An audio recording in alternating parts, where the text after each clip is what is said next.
जय हिंद दोस्तों, वंदे मातरम। पश्चिम बंगाल की सत्ता की चालबाजियों और खूनी साजिशों का एक और अध्याय खुलने वाला है, क्योंकि पश्चिम बंगाल के मुख्यमंत्री शुवेंदु अधिकारी के निजी सहायक चंद्रनाथ रथ की बेरहमी से हत्या के मामले में सीबीआई ने अब इस मामले के सबसे बड़े मुख्य सरगना को दबोच लिया है। उत्तर प्रदेश के बलिया से गिरफ्तार नवीन सिंह को कोलकाता ले जाया गया, जहां पर इस हाई प्रोफाइल मर्डर की पूरी साजिश का पर्दाफाश होने वाला है। यह गिरफ्तारी महज एक आरोपी की गिरफ्तारी नहीं है, बल्कि बंगाल की सत्ता के गलियारों में भय की लहर दौड़ने वाली घटना है। ममता बनर्जी के खेमे में दोस्तों अब हड़कंप मचा हुआ है। वो ताकतें जो सालों से बंगाल को हिंसा और भय के साए में रखे हुए थी, अब खुद दहशत में जी रहे हैं, क्योंकि अब सीबीआई की पूछताछ में वो राज खुलेंगे जिन्हें दबाने के लिए तृणमूल कांग्रेस ने, ममता बनर्जी ने हर एक हथकंडा अपनाया होगा। दोस्तों, 6 मई की वो काली रात उत्तर 24 परगना के मध्यम ग्राम में चंद्रनाथ रथ अपनी कार में सवार थे, जब पेशेवर हत्यारों ने उन्हें चारों तरफ से घेर लिया। गोलियों की बौछार कर दी गई, 4 गोलियां सीने में उतार दी गई। शुवेंदु अधिकारी के सबसे विश्वसनीय सहयोगी को इस तरीके से मार डाला गया जैसे बंगाल में लोकतंत्र और कानून का नामो निशान ही ना हो। ममता बनर्जी के इस जंगल राज का यह सबसे बड़ा जीता जागता उदाहरण है कि अपने राजनीतिक प्रतिद्वंदी को एक हीन भावना के तहत कैसे मौत के घाट उतारना है। यह हत्या सामान्य अपराध नहीं थी, यह एक सुनियोजित, बहुत ही कोल्ड माइंडेड जो है मर्डर था। कोल्ड माइंडेड से जो है इसकी साजिश रची गई थी। पेशेवर शूटर, हथियारों का supply chain, cross state network, सब कुछ पहले से तैयार था। चुनावी नतीजों के ठीक बाद अब शुवेंदु अधिकारी मुख्यमंत्री पहले अब वो बन चुके हैं, तब उनके सबसे करीबी को मार करके सत्ता के गलियारों में दहशत फैलाने की कोशिश की जाती है। शुरुआत में राज्य की पुलिस की भूमिका बेहद संदिग्ध रही। गलत लोगों को पकड़ करके साजिश को दबाने की कोशिश की गई, लेकिन जैसे ही मामला सीबीआई को सौंपा गया, सच्चाई सामने आने लगी। अब तक दोस्तों इस मामले में कई गिरफ्तारियां हो चुकी हैं सीबीआई की तरफ से, लेकिन नवीन सिंह की गिरफ्तारी अब सबसे अहम मानी जा रही है। बलिया के फेफना इलाके से पकड़े गए इस आरोपी को हथियार सप्लाई और साजिश में मुख्य भूमिका निभाने के गंभीर आरोपों के तहत जो है गिरफ्तार किया गया है। जो मेड इन यूएस जो पिस्टल बरामद की गई थी, इसमें इसकी बहुत बड़ी भूमिका है। सीबीआई की टीम अब नवीन सिंह से पूछताछ में जुट चुकी है। कोलकाता ले जाकर के उससे हत्या की पूरी साजिश, फंडिंग, शूटरों का नेटवर्क और सबसे अहम, इसके पीछे कौन कौन बड़े खिलाड़ी हैं, इसका खुलासा करवाया जाएगा। मीडिया रिपोर्ट्स के हवाले से आ रही खबरों के मुताबिक नवीन सिंह सिर्फ एक कड़ी है, असली मास्टरमाइंड ऊपर कहीं और बैठे हैं। ममता बनर्जी और उनकी टीएमसी के लिए यह गिरफ्तारी आग की चिंगारी है। बंगाल में विपक्ष को कुचलने, असहमति की आवाजों को दबाने और सत्ता बनाए रखने के लिए जो मॉडल अपनाया जा रहा था ममता बनर्जी की तरफ से, उसी का यह एक बहुत बड़ा हिस्सा लगता है। यह हत्या जब कोई शुवेंदु अधिकारी जैसे नेता जो टीएमसी की तानाशाही के खिलाफ में खड़ा हुआ हो, मुख्यमंत्री वो बन जाता है, तो सत्ता के पुराने ठेकेदार बौखला जाते हैं। ममता दीदी हमेशा ममता का जो है ढोंग रचती आई हैं, मां माटी मानुष की बात करती आई हैं, लेकिन उनके शासन में बंगाल हिंसा, भ्रष्टाचार और अपराधियों का अड्डा बन चुका था। इस बात से इंकार नहीं किया जा सकता। शिक्षक भर्ती घोटाला हो, कोयला घोटाला हो या फिर राजनीतिक हत्याएं, हर जगह तृणमूल कांग्रेस के हाथ साफ नजर आते हैं। पीए चंद्रनाथ रथ की हत्या भी उसी सिलसिले की एक बहुत बड़ी कड़ी लग रही है। अब जब सीबीआई मुख्य सरगना तक पहुंच चुकी है, तो ममता बनर्जी के कैबिनेट और टीएमसी के नेताओं में भयंकर खलबली मची हुई है। कुछ नेता चुपचाप फोन पर बातें कर रहे हैं, कुछ पुराने कनेक्शनों को सक्रिय करने में जुट गए हैं, लेकिन सीबीआई की नजर सब पर टिकी हुई है। दोस्तों, यह मामला सिर्फ एक हत्या का मामला नहीं है, बल्कि बंगाल में लोकतंत्र बचाने का भी है। अगर सीबीआई इस साजिश के अंतिम सिरे तक पहुंच जाती है जल्द से जल्द, तो कई बड़े चेहरे बेनकाब हो सकते हैं। नवीन सिंह से मिली जानकारी से नए नाम सामने आ सकते हैं, नए सबूत सामने आ सकते हैं। मुख्यमंत्री शुवेंदु अधिकारी ने सत्ता संभालते ही विकास और बदलाव का वादा किया है, लेकिन पुरानी ताकतें उन्हें कमजोर करने की कोशिशों में जुट चुकी हैं।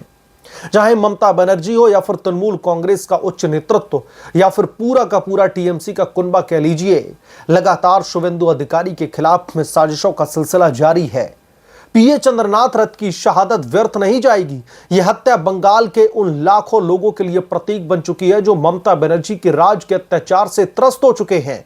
नवीन सिंह की गिरफ्तारी के बाद में पश्चिम बंगाल की राजनीति में भूचाल आ गया है। आगे आने वाले दिनों में बड़े बड़े खुलासे होने वाले हैं और जब ये खुलासे होंगे तो शायद ममता बनर्जी को भी एहसास हो जाएगा कि अब उनका अपराजेय साम्राज्य ढहने वाला है, क्योंकि ये एक ऐसा मुख्य सरगना है जिसकी सीबीआई की स्पेशल टीम को लंबे समय से तलाश थी। लगातार कई जगहों पर रेड मारी जा रही थी, कई जगहों पर दबिश दी जा रही थी ताकि इस सरगने को गिरफ्तार किया जाए।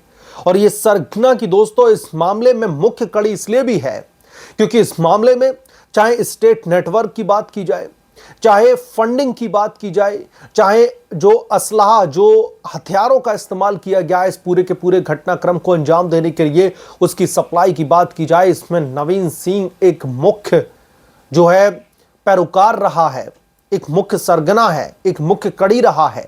इसके इशारे पर ही, इसके प्लान के अकॉर्डिंग ही फंडिंग की गई, इसके प्लान के अकॉर्डिंग ही हत्या जो है इसको अंजाम दिया गया। इसके प्लान के अकॉर्डिंग जो स्टेट नेटवर्क का जो पूरा का पूरा कहीं ना कहीं हिस्सा निकल करके आ रहा है वो इसने अंजाम दिया है। हथियार कहां से लाए जाए, हथियारों की सप्लाई कैसे की गई, सबके पीछे इसी का ही माइंड है। तो इसीलिए सीबीआई इस गिरफ्तारी को अपनी एक बहुत बड़ी भूमिका मान करके चल रही है। और सबसे बड़ी बात दोस्तों यह है कि इस केस में अगर सीबीआई को कोई क्लू ऐसा जो है जो कहीं ना कहीं इस हत्या के जो मुख्य सरगना है, जो मास्टरमाइंड है, जिनका किसी पॉलिटिकल पार्टी से भी कनेक्शन हो सकता है, अगर उन तक पहुंचा सकती है तो इसमें फाइनेंशियल ट्रेल बहुत जरूरी है। क्योंकि इस मामले पर 1.25 करोड़ रुपए तो साफ तौर पर खर्च किया ही गया है। चाहे पुरानी निसान माइक्रा गाड़ी लेना हो, बाइक का इस्तेमाल करना हो, फर्जी नंबर प्लेट एक स्टेट से दूसरे स्टेट तक पेशेवर हत्यारों को पहुंचाने का जिक्र हो, या फिर उनके रुकने की व्यवस्थाएं हो, उनके खाने का जो है व्यवस्था की गई, उनके घूमने फिरने की व्यवस्था, इसमें फाइनेंशियल ट्रेल दोस्तों एक बहुत बड़ी कड़ी बन चुकी है। और इसी फाइनेंशियल ट्रेल को खंगालते खंगालते सीबीआई की स्पेशल टीम एक और मुख्य सरगना नवीन सिंह के पास में पहुंची है, जिसको दबोचा गया है यूपी के बलिया से, और उसके बाद में कोर्ट में पेशी की जाती है। और फिलहाल अब उसको कस्टडी में रख करके उसकी चूड़ियां टाइट की जा रही हैं। यह पता लगाने की कोशिश की जा रही है कि क्या इस मामले में कोई राजनीतिक आका भी शामिल है, कि किसी राजनीतिक हुक्मरान के इशारे पर इस दहशतगर्दी को अंजाम दिया गया है, क्या किसी नेता के कहने पर, क्या बहुत बड़ी पॉलिटिकल साजिश थी इस मामले में। इन तमाम तारों को जोड़ने की कोशिश कर रही है सीबीआई की स्पेशल टीम, क्योंकि सीबीआई ने जब इस मामले को पश्चिम बंगाल की पुलिस से टेक ओवर किया था, जब सीबीआई को यह केस पुलिस हैंडओवर कर रही थी, तो उस समय भी सीबीआई ने इस केस को हाथ में लेते ही इसमें राजनीतिक एंगल, इसमें राजनीतिक साजिश होने की जो है पहले ही उन्होंने दावे कर दिए थे कि इसमें बड़े पैमाने पर पॉलिटिकल साजिश जो है इस मर्डर के पीछे। तो इसीलिए लगातार सीबीआई इस एंगल पर पूरी तरीके से जो है फोकस करके जांच कर रही है।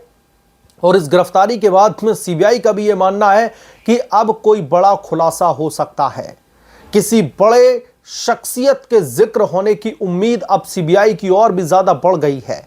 क्योंकि चाहे फाइनेंशियल ट्रेल की बात हो, फाइनेंशियल मैनेजमेंट की बात हो, हथियारों के मैनेजमेंट और सप्लाई की बात हो, स्टेट नेटवर्क की बात हो, इसमें नवीन का जो एक किरदार है, एक कह लीजिए इसकी भूमिका है, ये बहुत अहम है। इसलिए इस गिरफ्तारी को भी बहुत अहम मान करके चल रही है सीबीआई, और सीबीआई को एक बहुत बड़ी सफलता के तौर पर इस गिरफ्तारी को देखा जा रहा है। बहरहाल अब देखना दिलचस्प होगा कि जब नवीन सिंह की चूड़ियां टाइट की जाएंगी तो क्या किसी बड़े नेता का नाम वो आगे लेकर के आएगा, या फिर थर्ड डिग्री के बावजूद भी अपने राजनीतिक हुक्मरानों को बचाने की कोशिश करता रहेगा। बहरहाल इस मामले पर आपकी क्या राय है, आपका क्या पॉइंट ऑफ व्यू है, हमें कमेंट करके जरूर बताएं। जल्द मिलूंगा किस दूसरे बड़े अपडेट के साथ में, तब तक के लिए धन्यवाद। अगर आप लोग चैनल पर नए हैं तो प्लीज चैनल को सब्सक्राइब करें, साइड बने बेल आइकन को जरूर प्रेस करें, ताकि जब भी मैं कोई बड़ी खबर लेकर के आऊं तो इसकी जानकारी सबसे पहले आपको मिले।